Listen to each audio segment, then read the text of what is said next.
Igen i dag har jeg fået lov til at låne hans laboratorium, og det er jo selvfølgelig meget glad for, at jeg får lov til at låne dit laboratorium. Altså det vi skal lave i dag, det er, jeg har 2 spændende lokomotiver, jeg skal have indkodet i min lille adapterfis her, den her fætter her.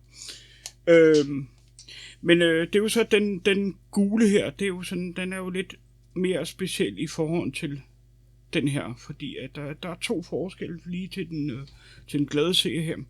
Den ene her, den er det, der hedder digital. Det er, som I kan se her, jeg ved ikke, om man kan se det, men så kan I se her, at der er den her dekoder her. Der sidder en dekoder herinde i. Og den er så, hvad det hedder, de der små knapper, der er der. Den er delta-styret. Hvad det hedder lige nu. Det vil sige, at når den står på den der, så er det et analog. Det vil sige, at man kan analog. Det vil sige, det er en god gammeldags...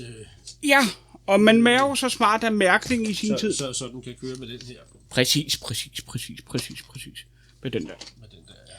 Man var jo så smart i sin tid, da mærkning så fandt ud af, at nu skal vi lave digital også, og så satte man så en lille dekodet fis i. Det er faktisk sjovt nok, den vi kan se lige der.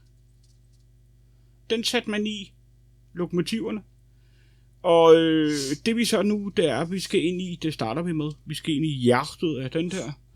Og så skal vi ind og have, med Mickey-fylden, skal vi ind og have stillet den til en adresse. Herinde, der har man så nogle adressetyper her, og det man ikke skal gøre, det er, at man skal ikke lægge dem ind på samme adresse, for de lægger man dem ind på samme adresse, så kommer du ikke særlig langt med dit lokomotiv. Så kan de ikke blive enige om, hvem af dem, der skal køre først. Det næste er så, at det her er jo så et rent Dr. Food. Det er ikke Dr. Food, det var en... Ja. Dr. Dims, det her, det er forskellen på det her, det er digital, som vi så skal lave om til digital ved indkodning af... Det er oprindeligt gammelt analogt lokomotiv mærkning på vekselstrøm. Præcis. Og man har ikke valgt at skifte motoren ud på den. Man har sat en speciel dekoder i, der kan bruges på de gamle motorer på de lokomotiver. Sådan så den kan køre digitalt. Præcis. Den anden er født digitalt. Se, den her som så, det er jo faktisk... Det er så heller ikke en Magnum-fører, det er en Pico. Det her, det er så en Pico, den her. Men alligevel er den lavet, der er god i den, og som I kan se her, så er der rigtig mange detaljer på den. Der er hjulene, der er lavet, som de skal lave, og den glæder jeg mig rigtig meget til at få indkodet. Men det, der er med indkodning af den der, og med indkodning af den her, det er, at den der, som min kære kollega lige sagde, det var, at den her skal ind og lægges ind på en lidt mere speciel måde, end den der skal. Fordi med fjernbetjening her, når vi når så langt i videoen, så går man ind her og bla bla bla, og det viser jeg, når jeg når så langt. Så går man ind og ser, hvad det hedder, og lægger den ind manuelt. Det gør jeg med alle mine lokomotiver, nogen gør det anderledes. Men den der, den gule, kommer jeg til at lægge ind manuelt. Den der kommer jeg til at søge efter hende, fordi det der er skide geniale ved sådan nogle skinner her, det er, når det hele er slået til, som det skal, som der er her, så kan man via den her gå ind og søge, og muller, så finder den lokomotivet, og så tada, så skulle det meget gerne køre. Det får vi at se længere hen.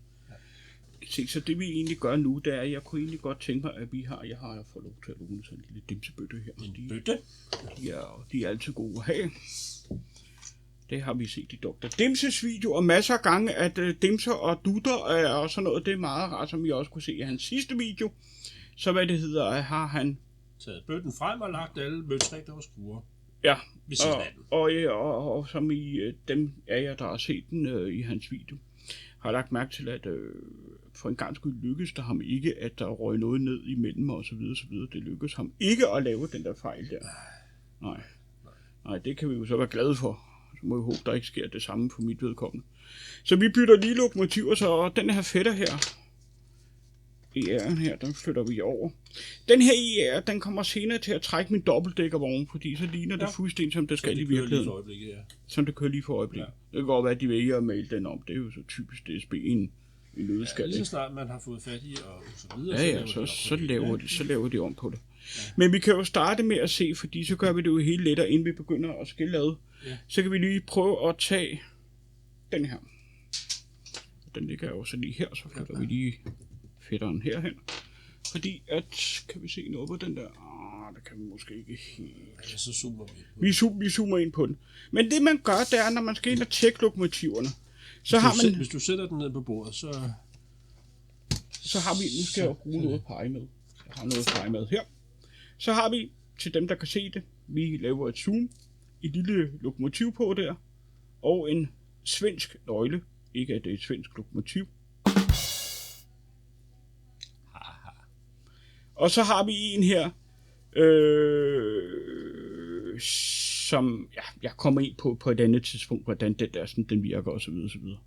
Nu er det jo faktisk ikke helt rigtigt, at den ikke er svensk. Det er godt nok, den blev bygget på licens fra General Motor. Svensk nøglen eller faktisk byttet, lokomotivet blev bygget i Sverige. Men nu snakker jeg om den der nøgle der. Nå.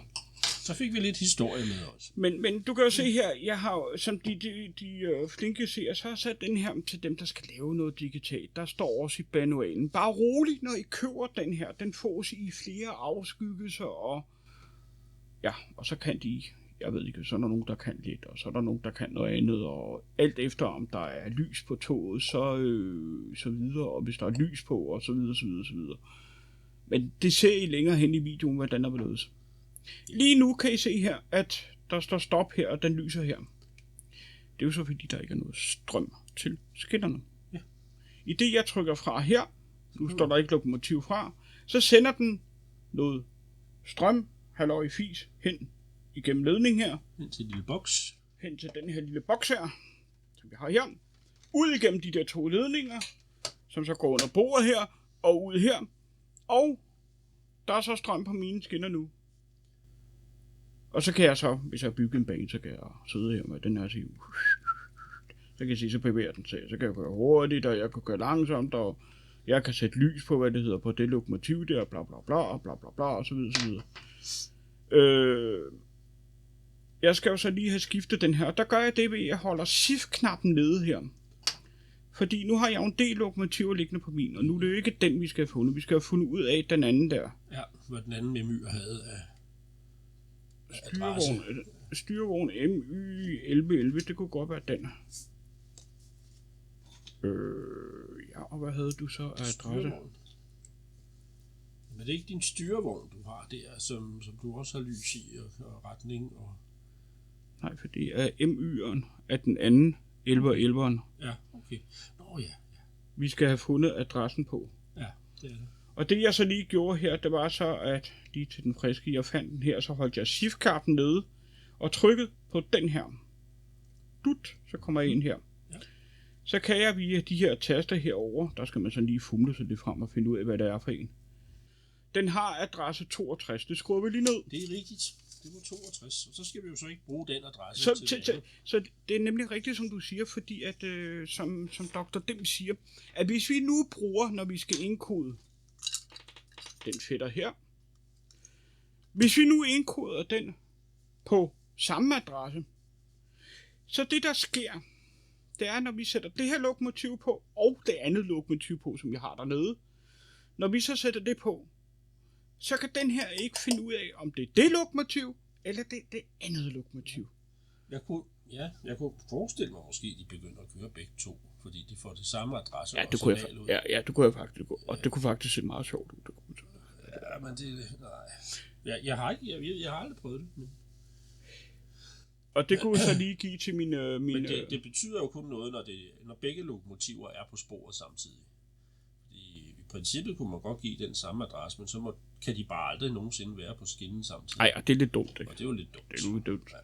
Og nu gør jeg ikke ligesom en af mine gode kammerater, en jeg sidder og spiller med. Han spiller det skal du faktisk høre. Han spiller rent faktisk et computerspil, hvor han sidder og kan lave gamle, baner og sådan noget. Så skal han selv lægge skinner og selv ud og finde kul til det der bla bla bla. Og der sidder jeg nogle gange og driller ham, når jeg følger med hans Steam på diesel, når han derailer med hans tog, når han får lavet dem forkert og sådan noget, så sidder han og brokker sig lidt der. Det er en til dig, Jonas. Han kommer der med i en af mine videoer. Jonas har også en YouTube-kanal, som jeg linker til ind på min YouTube-kanal, og jeg vil jo også varmt anbefale, at I også går ind og ser det sidste nye af Dr. Dimses nye video, hvor han sidder og piller ved, hvad det hedder, ved en grammofon. Igen. Og der kommer sikkert en hel masse spændende videoer med den. Det var lige et lille sidespring.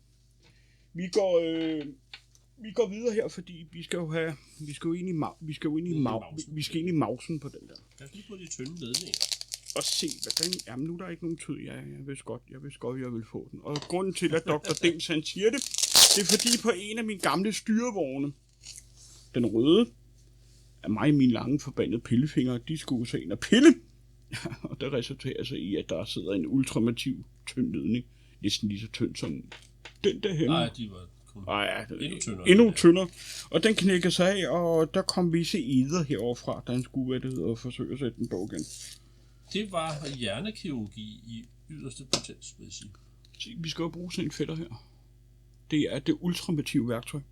Så jer, der sidder og piller med sådan noget, skaff jer endelig så et sæt her. Det er guld værd. Det kan købes på AliExpress. Ja, blandt andet. Ja, man kan få dem i flere afskygninger, men... Det er et reparationssæt til mobiltelefoner, men det kan jo bruges til... Men jeg kan love dig for, det er guld værd, det her sæt her. Jeg har så et mindre sæt dernede. Så skal jeg også lige se, hvad skal vi bruge til den der? Hvad har vi af fætter i der? Vi skal siger den, ja. Ja, det er noget med de dernede, ikke? Jo. Det er en... Det må være en ligekæve. Har vi noget ligekæve? Det ligger heroppe. Har vi noget ligekæve, vi skal nok op og have fat i.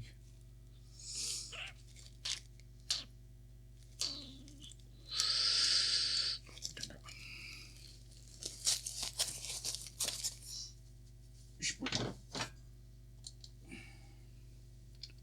Nå. Så det er jo det, der er det næste, der er. Så skal der jo så laves en lille operation. Og der kan jeg lave et lille tricks til jer, hvad det hedder, der sidder og piller med nogen som sove her. Det I så gør, det er, at I tager et skinnesæt. Og så i stedet for, at I skal sidde og nørde med det her, så vender man lokomotivet om på ryggen. Ligger sådan der. Så har man en holder der. Det er skidesmart, hva'? Og så kan man også kigge ned i den. Nu skal jeg lige vende den om, så jeg kan se, hvad jeg laver. Se, det der så er de. Nu har Dr. Dims, han har prøvet det før, men nu det der så sker, det er, at vi skal jo så lige have skilt ad, fordi vi skal jo ind i mausen på det, så vi skal, den der skrue, der sidder dernede, den skal vi lige have fat i. Den prøver lige at se, om vi kan få fat i. Og den, jeg egentlig er ved at skrue af nu, det er en kontravægt. Ja. Vægt. Ja, eller vægt. Så den får lidt vægt, så den... Og se, så har vi sådan en fætter her. Og hvorfor skal den så have en vægt? Ja, se, det er jo fordi, ellers ryger den jo af sporet, ikke? Ja. Se, det er sådan... Det er en god klump, den der. Ej, hvad vil du skyde? Hvad var sådan en fætter her? Sådan cirka det omkring. Sådan cirka det omkring. Jeg tænker lidt... Der er god vægt i. Ja, og jeg synes også, jeg har set noget om, at hvis den ikke har den vægt, og især hvis lokomotivet så også er lavet af plastik, og så den ikke vejer noget som helst, så kan den ikke trække ret meget, for så fedter hjulene rundt. Apropos det, nu du siger hjul og fedte rundt. Ja. Se, nu er det jo sådan, at lige til den glade ser, at vi zoomer ind, så jeg kan se her, på det hjul der sidder der en lille gummiring. Og der sidder en der og der. Og så er der nogen, der spørger, jamen hvorfor sidder den så modsat, hvad det hedder slæbeskoen? Ja, se. Det er der jo en god grund til. Gummi og strøm, de to ting. Ja, hvis man gerne vil isoleres fra strømmen, så er gummi jo helt fint. De kan også isolere andre ting, men det er så det. Nej, det er fordi, at motoren sidder jo her. Inde på den anden side. Ja. Og som Dr. Dims rigtig nok siger, at når man isolerer noget med gummi, så dutter det ikke. Og som I også godt kan se på den her, så er den faktisk på nøjagtig samme måde, der sidder så kun én på. Ja, det er for at give noget trækkraft. Og det er simpelthen fordi, at der skal være noget i den skal kunne komme frem. Nå, det var sådan en mindre detalje. Og grunden til, at der så ikke er nogen i den anden ende, det er fordi, det er der strømmen kommer ind i lokomotivet. Så strømmen kommer faktisk ind igennem her. Hernede. Kommer den ind igennem her. Løber der noget kredsløb, og jeg skal komme ordentligt. Og jeg skal komme efter dig, og så videre, så videre. Og så siger det hut, og så er vi ellers i gang. Se, nu kommer vi jo så til næste problem, fordi at... Ja, hvad så? Spørgsmålet om den bare kan løftes af nu.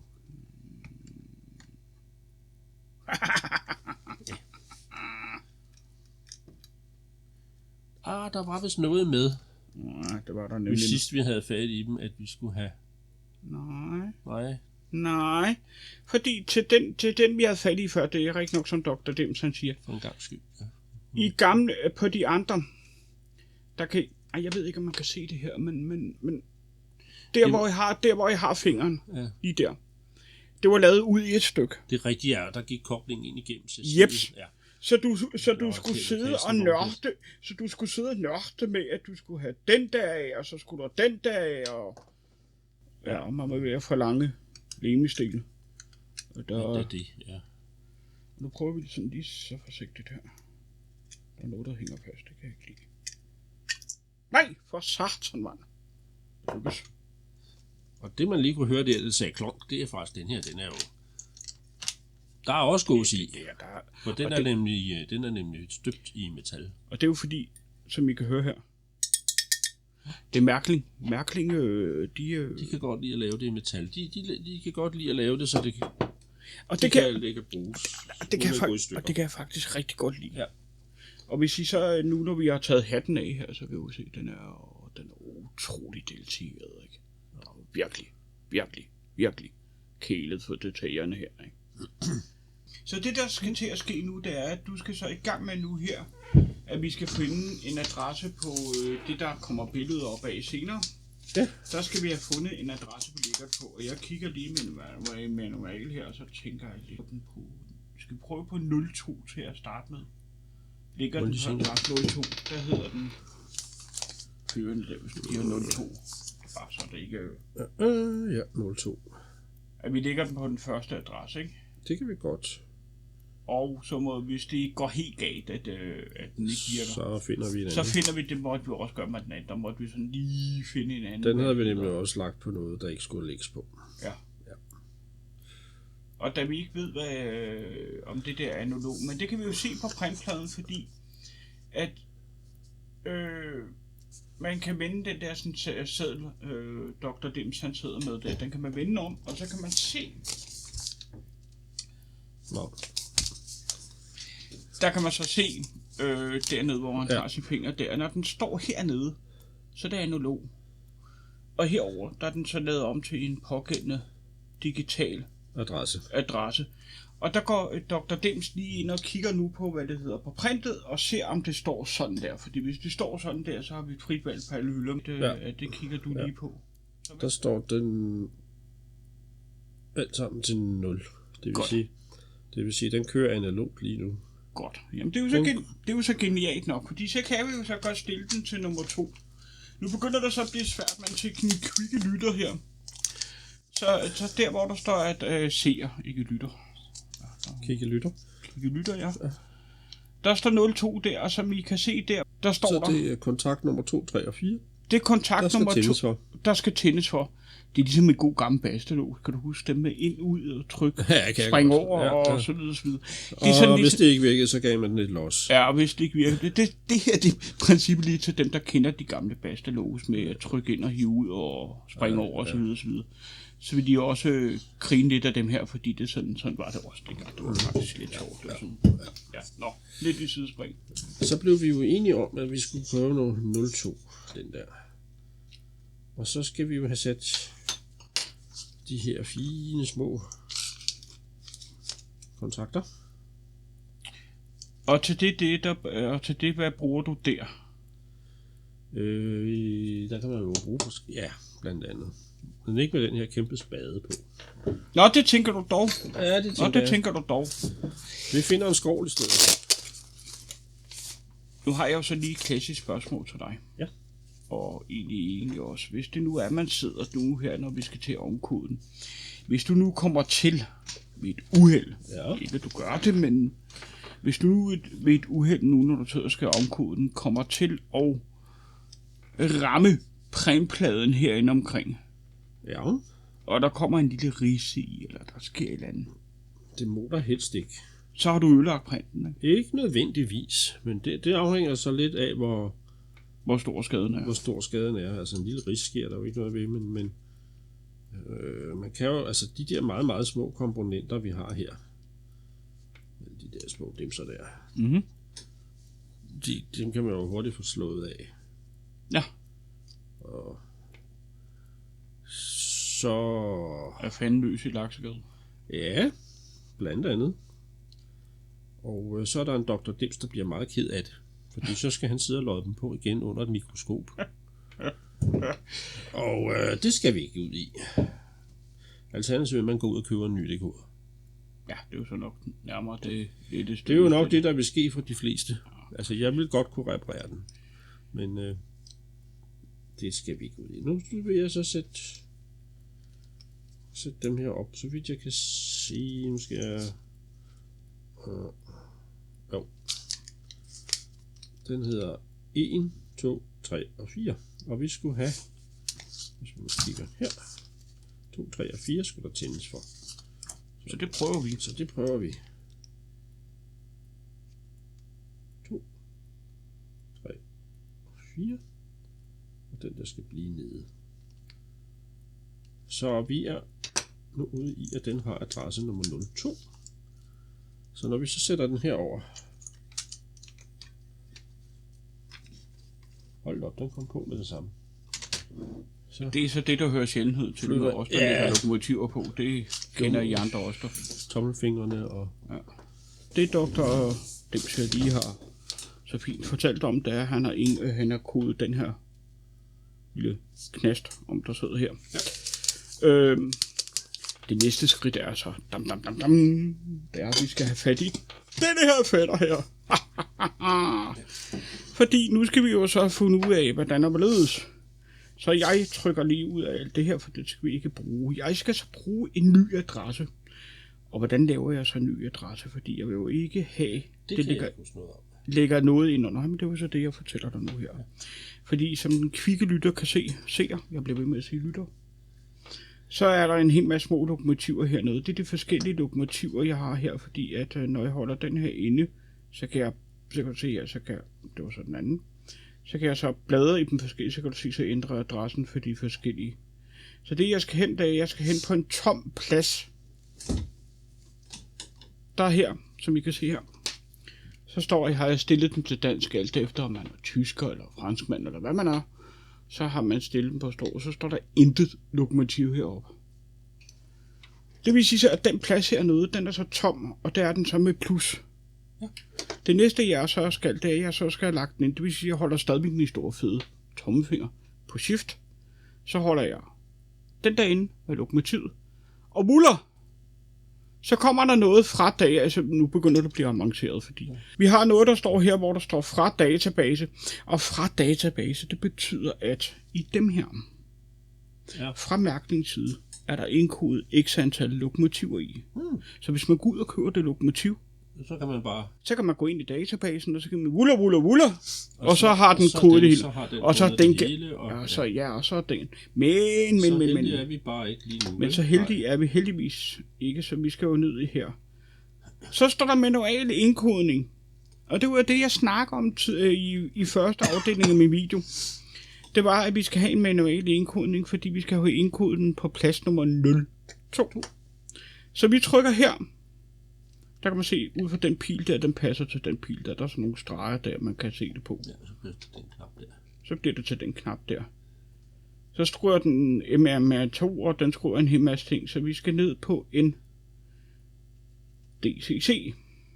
Håber jeg lidt på. Ja, det er det også. Og så skruer den så her. Så skruer den så DCC. Det kommer jeg nærmere ind på, hvad DCC står for. Og så skruer den området fra 1 til et meget langt nummer. Men så mange lokomotiver kommer jeg aldrig på, fordi den her, ved jeg af erfaring, den kan kun indeholde 999 tog. Tror jeg nok, der er det kommer altså aldrig til at ske. Men vi skal jo så have lagt den på adressen her, og der bruger vi igen den her. Så kan du se, så ændrer den så til 2. Og vi ved, det så er område 2. Den skal ligge på. Område 2 er så det samme som adressen. Og så trykker vi så OK. Så skal vi jo have givet den en navn. Og da den kvikke ser ved, at det her, det er en... Hvad? En MY? Ja, men vi skal have et nummer. Den hedder MY hvad? Den hedder hvad? En MY og hvad?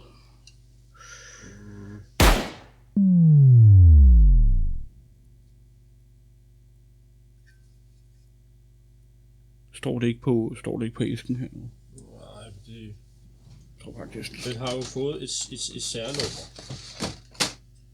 Fordi den er jo... Det er jo et tjenestelokomotiv til Bane Danmark. Også fordi det er jo den trækker jo de der reparationstog og sådan noget, når de skal ud og... Ja, som vi har liggende dernede. Og sådan noget. Så den har et nummer, men det er et meget langt nummer. Ja, men så spørgsmålet er, om vi skal... Spørgsmålet er, om du bare skal kalde den... Ja, tjenestelokomotiv, det er jo også så langt at skrive.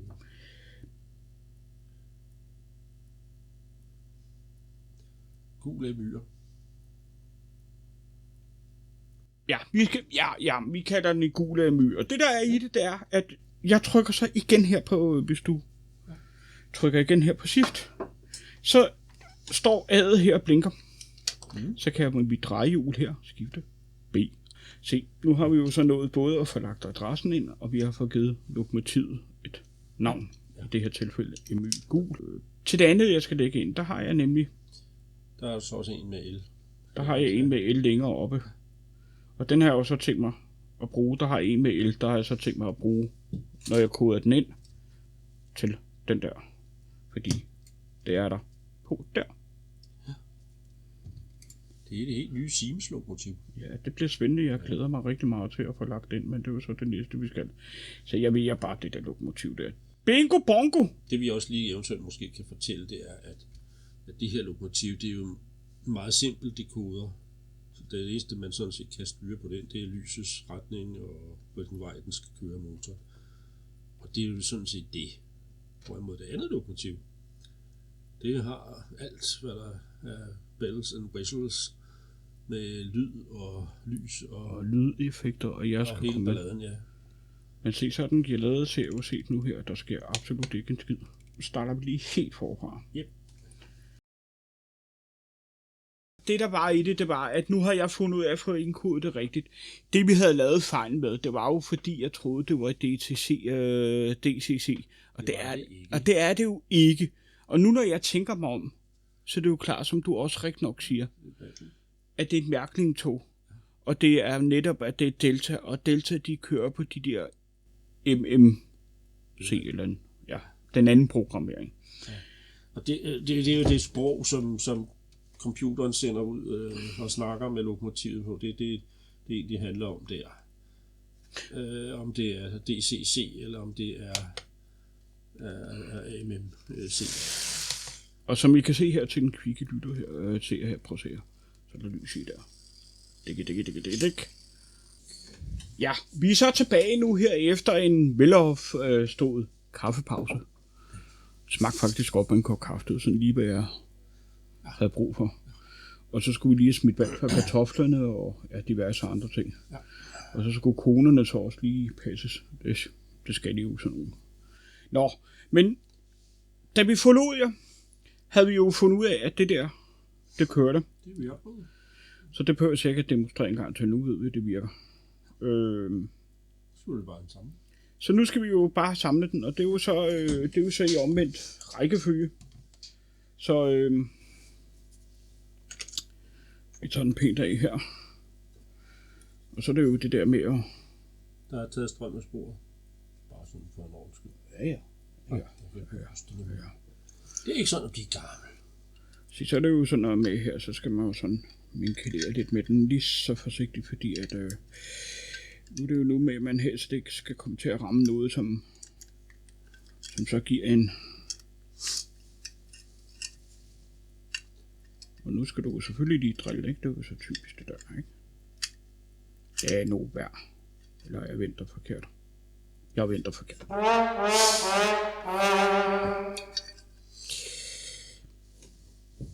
Eller har jeg? Og så lidt i tvivl, fordi at... Skal vi kigge en gang? Jamen, fordi vi har jo noget skruehul der, ikke? Ja. Og vi har noget skruehul. Ja, det ser sådan set... Eller skal vi have... det er vist sådan, ja. Det passer. Og se lige for en sikkerhedsnås skyld, ikke? Så tager jeg lige den her boks her, ikke? Det er sådan noget med strøm og sådan noget, så tager vi lige strøm på den. Så er vi helt sikre på, at der ikke er noget strøm på nogen som et sted, og jeg sidder og kommer i stød. Hvilken nok er hovedsandsynligt meget usandsynligt, at jeg vil komme i stødet og få et lap over fingrene, da vi kører på vekselstrøm. Nej, det er ikke så meget det. Det er mere styrken. Ja, at den er så lille, at... Der er ikke så mange ampere på den, så det gør noget. Så kommer det evigt Du tilbage. kan godt få dig et pænt rap over fingrene. Så kommer det evigt tilbage, som jeg også havde i det andet. Hvordan skal den her nu vende? Fordi sådan en kloge ser kan se, når jeg lægger den på sådan der, så passer den ikke i hullet der. Ja. Den kan jo sådan set kun vende på en måde. Men det er fordi... Du er evigt tilbagevendende med mig, når jeg skiller til noget andet, ikke? Ja. Så tror jeg jo straks, at det er det der hul der, den skal skrues i. Men det er det jo ikke, det er jo i det der hul, ikke? Jo, det er jo ikke alle huller, der er lige gode. Og så er det, jeg tænker lidt på, hvad er det der hul så til? Det er sikkert til noget andet.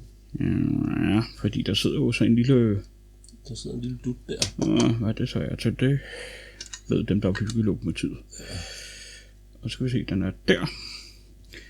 Og så har vi en skrue. Sjovt. Og se, voila. Voila, og vi har det rigtige hoved på. Ja, og så er det lige det der med, at der går doktor. Nu det er, at jeg skal flytte mine fingre, fordi jeg har en tendens til at banke skruetrækker ned i hænderne på mig selv. Hvordan fanden jeg bærer mig med det, det må guderne vide, men det lykkes. Og der er lige en ting, det er, at når I skruer de her skruer i igen, lad være med at skrue dem fast, som jeg har gjort i nogle af dem. Fordi man kan risikere, hvis man skruer dem for meget, så kan du faktisk risikere at ødelægge gebindet ned i. Så derfor de skal bare lige holde fast, fordi det er jo ikke noget, der som sådan står på vers. Jo, hvis du bruger det meget, så skal du nok lige ind en gang med lige at justere den, men der starter vi langt hen ad vejen kørsler igen. Så nu prøver vi nu at sætte det på her igen. Nu kunne jeg også godt tænke mig at prøve at sætte det på igen, og så sætter vi lige noget strøm på. Og så ser vi jo lige, at det står fint det deroppe i. Har noget ledning her. På digitalboksen, det glemte jeg lige at sige her, men på digitalboksen, når man samler den, så er der her, der har du strømkabler. Der har man så to. Det er ikke strømkabler, det er datakabler. Ja, datakabler. Ja. Der har man så, det er jo det smarte ved den her, der kan man så lave til et andet datakabel i, hvis du for eksempel har En til, ja. Ja, eller hvis du har så en styreenhed til, hvad det hedder, har jeg set, en styreenhed til, hvad det hedder, til sporskifter. Ja. Så kan du sætte den til der, fordi ja. Slipper du for, at du har 17 forskellige bokse hængende rundt omkring, og så videre, så videre, så videre. Det gør der jo så lidt det der. Så stiller vi lige den her ledning her, så vi ikke har en afsporing af spillet, spor af, hvad det hedder, lokomotiver, ligesom Jonas gør. Ja. Nå. Det er ikke sådan, den bliver sendt på vildspor. Nej, det er jo det. Så sætter vi noget lys på, og til den friske seer, der kan se, så er der jo intet lys i her. Og hvorfor er der så ikke det? Jo, Se, det er jo fordi, der ikke er noget strøm til skinnen. Det skulle der også gerne være nu. Og... Er det rigtige lokomotiv? Ja. Okay. Så kom lyset. Se, lyser herover. Se, jamen det er jo så fordi, jeg har retning der, ikke? Og så skulle det meget gerne. Men det der er med den her... Det er fordi, den der dekoder er ikke gearet til lys og alt sådan noget der. Det lys, der er i det lokomotiv, den får lys fra motoren til samme sted som fra motoren. Det er også derfor, det står sådan noget. Ja. Men se, det kan jo godt lade sig gøre at køre langsomt. Og vi bremser herhen hos doktoren her, og så tager han lokomotivet af, og så går vi jo videre til det næste her. Fordi, hvorfor tager jeg så lokomotivet af nu her? Det er jo fordi, at når man skal indkode lokomotiver på dem her, så må du jo egentlig ikke noget. Du må ikke have 2 lokomotiver stående på skinnerne samtidig. Det er rigtigt, ja. Fordi at gør man det, så risikerer man, at... Hvilket lokomotiv skal den så snakke med? Så kan den, for det første kan den ikke finde ud af, hvis det er 2, i det her tilfælde, hvis det er 2 digital lokomotiver, som det her er, så kan den ikke finde ud af, hvilken digital lokomotiv den skal have, fordi at de er overraskende let nok at sætte på dem her. Den sputter faktisk ret hurtigt. Nå, men lige for at vende tilbage til det, jeg siger. Det er, at sidder der 2 digitale lokomotiver på, altså med en DCC-dekoder i, ikke med en dekoder som den derovre, som mærkningsdekoder her. Nu kan vi lige stille den herover igen, så den står pænt og ser lyselig ud her. Er lidt afsporet. Det var en Jonas, jeg fik lavet der. Hvordan? Nu går det så godt. Så. Nej. Hvis man har 2 digitale tog på, der skal indkodes på den her. Så når jeg sætter strøm til, så sender den noget signal op til begge lokomotiver. Ja. Og noget retursignal tilbage, hvor den så siger, der er noget galt. Ja. Der er et eller andet galt. Jeg har 2 lokomotiver stående på. Og de svarer mig begge 2. Og de svarer mig begge 2. Det kan jeg ikke finde ud af. Det kan, så går der en hjerneblødning i den der. Okay. Så det man gør, det er, at man skal altid huske, og det er lige meget om det er sådan nogle der, man har sat på, eller det er sådan nogle der, så er det fuldstændig ligegyldigt. Og det gælder også med styrevogne og alt, hvad der har noget, der skal indkodes på den her. En ting på ad gangen. Ja. Så man har sådan set altid et spor, man har liggende bare, som vi har her. Præcis. Til at kode. Præcis. Og nu bliver det jo rigtig spændende, fordi det her, der har jeg jo glædet mig til som en lille hund. Det er ikke en Macklin, det er en Pico. Ja, en Pico. Men de lavede dem jo så, både Pico og Roco og hvad de nu hedder, altså der laver dem her. Ja. De lavede dem jo så i forskellige serier, fordi der er 3201'eren, som er den allerførste DSB for hjem. Ja, det er den første i deres nummer. Det er den første i deres nummer. Den får de hjem, og den vælger til at kalde 3201. Logisk nok, det logik på små buehøns. Men så købte man også en 2'er, og man købte en 3'er hjem. 3'eren er faktisk den, man har på nuværende tidspunkt. Det er en 3'er. De er fuldstændig ens. Det eneste, der er forskel, det er det nummeret. Ja, det er det. Jeg kan ikke huske, hvor mange lokomotiver de skulle have hjem i alt, men alt det var nogle stykker i hvert fald. Men det, hvis man er de skulle jo afløse de gamle ME'er. Præcis. Hvad der så sker med de gamle ME'er, jeg tror lidt, at de bliver uarrangeret, og så bliver de solgt til noget. Jeg tror, de bliver solgt til noget skråt, fordi at DSB er jo holdt op med for mange år at køre DSB gods. Ja. De kan også blive solgt til udlandet til andre baner. Og det er det, jeg tænker lidt, vi er ude i, ikke? Men ellers så er der en anden YouTuber, som hedder Kenny Film. Og han lægger mange videoer op omkring de rigtige tog. Jeg tror faktisk, han selv er logofører. Han er selv logofører. Han er logofører, ja. Og der fortæller han blandt andet om de der, og om udrangeringen af ME'erne, og sådan nogle ting der. Det er jo bare faktisk meget interessant. Så hvis man er interesseret i, og man er lidt tognørd som mig og Dr. Dimser, Så gå ind og se nogle af de der videoer, ham Kenneth, der han lavede. De er faktisk Kenny. De er faktisk ret spændende at se, og jeg kan igen anbefale, at hvis man er endnu mere teknisk nørd, og man godt kan lide at se på nogen, der sidder og roder og taber skruer og diverse andre ting, så gå ind og se Dr. Dimses nye videoer. Han har lige lavet 2 nye videoer. Han har faktisk lavet pænt mange videoer. Han har været produktiv, den gode mand. Der ligger 2 på beding i hvert fald. Så der hold lige øje med hans kanal, fordi der kommer rigtig mange fede videoer. Jeg kan varmt anbefale dem, fordi at det er jo sådan lidt med mig og Dr. Dims. Vi har det sådan lidt med at lave lidt fjummer i den og lave lidt skæg, så det ikke bliver sådan noget. Det kan vi godt sige, det er. Altså, at vi vitterligt er nogle fjummerhoveder, det er sådan noget. Men vi kan jo egentlig godt lide, at der er lidt sjov ballade, og der går lidt fjummer i den, og det er sådan lidt. Og det kan jeg jo også godt se nu her, den her video nu her, der gik lidt fjummer i den for mit vedkommende. Men det var lidt fordi, at jeg jo ikke er vant til at, indkode. Jeg sidder ikke og indkoder lokomotiver hver eneste dag. Hvis jeg gjorde det, så ville jeg kunne det på ryggraden. Og så vil der ikke være nogen sjov video ud over det her. Kun en tom penge på. Ja. Så er det godt, at jeg har en. Ja. Jeg nævner ikke nogen navne, men jeg har en sponsor, vil jeg kalde det. Ja. Som jeg får en lille pose penge af, hvor der er blevet sagt, at må kun bruges til 2. Så der kommer blandt andet sådan noget indkøb af det der. Der kom den der ud af, og der er kommet den der ud af, og der er kommet en del andre lokomotiv ud af det. Nå, vi skal have kodet den der. Vi skal have kodet den der. Og det er på nøjagtigt samme måde som før, og dog. Fordi nu begynder det at blive anderledes. Fordi den der var vi inde. Det vil sige, det er på fuldstændig samme måde, bare anderledes. Nej. Okay. Nej. Så vi prøver lige en gang til at se her. Så siger vi så her fra database. Det jeg så skal ned på nu, det er, at jeg kunne godt tænke mig at få det ned.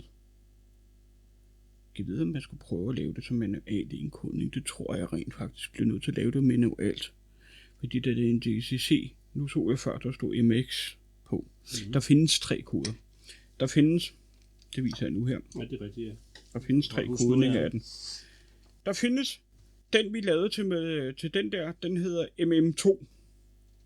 Programmerbar. Ja. Det er til dem der. Det er, når der ligger de gamle Delta, de gamle i. Så har vi, når vi bladrer ned her, så har vi så en, der hedder DCC. Og så kan vi gå ind og trykke på DCC, og så kan vi sige, okay, den vil vi så godt have på område 10. Den lavede jeg så på område 10. Jeg håber om, at jeg ikke har noget på område 10, fordi så.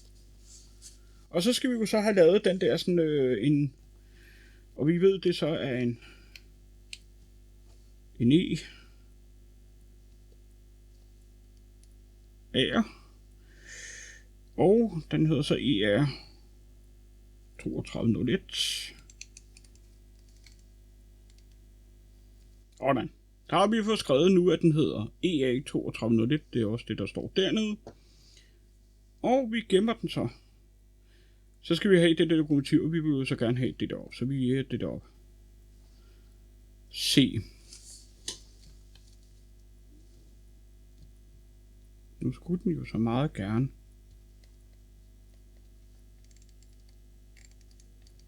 Der skal ikke over en bukket 5'er.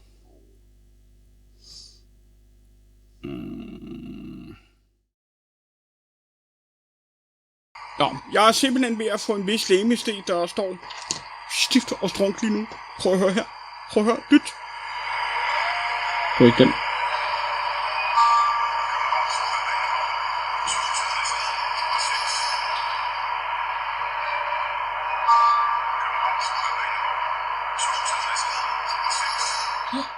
Jeg er simpelthen, noget så imponeret. Ja. Og vi har noget affløjtning her.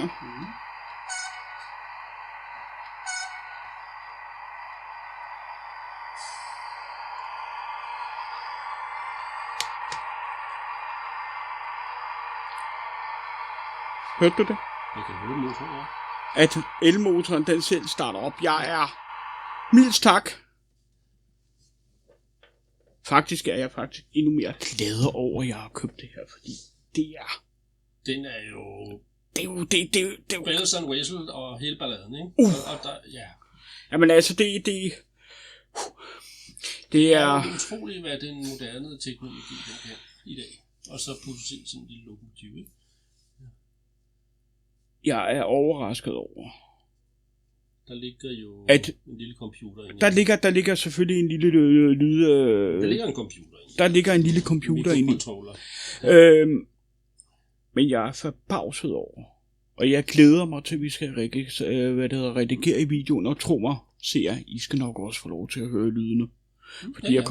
Fordi jeg kommer også til at bruge nogle af lydene i min intro og min outro for den sags skyld. Men jeg er fantastisk over den lydfil, der lå i, med at han fortæller, at det er regionaltoget for København.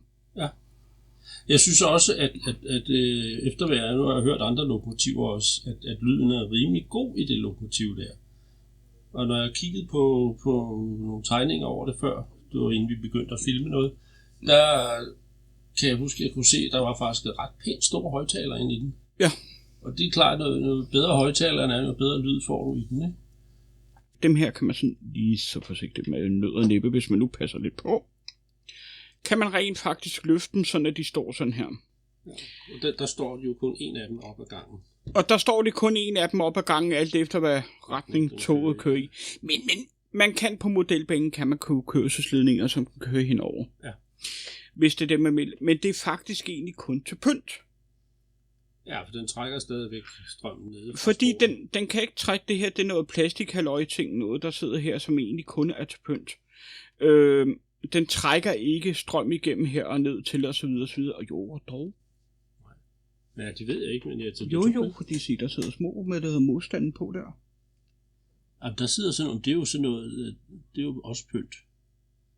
Det er bare sat på som pynt. Ja, det er pynt. Det er en meget tynd plastik, der sidder der. Og der skal vi lige have det sat på plads. Men vi sætter det lige på plads, det behøver vi ikke at belemre jer med. Men altså, som I kan se her, så nogle gange, nu er når jeg tænder lyset på den her, og igen, det er fantastisk lyd der. Det er fantastisk at høre, det starter op, altså.